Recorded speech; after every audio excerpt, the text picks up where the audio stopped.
Gawa mo na ng motor. Wala nang ginawa ko din magpagawa ng motor. Kailangan nang palitan ng bago. Uy, malakas pa maghatak yan. Akit pa yan ng tirik na daan. San Mateo. Kayang-kaya pa yan. Aba. Oh, malakas pa yung matak yun eh. Kahit matagal na yan. Lagpas na ng 10 years yan. Ay, 10 years ba? Ay, mag-15 years na nga pala yan. Oo.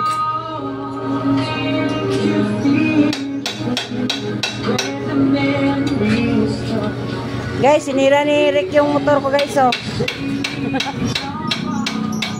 Ay, sinira niya yung motor ko, oh.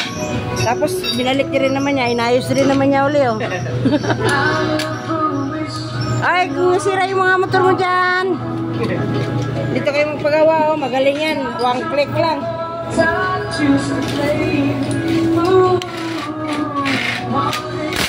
Palagyan ko kaya ng gear oil to kasi parang matagal na yan hindi nalagyan ba? Eh, bigyan to bago.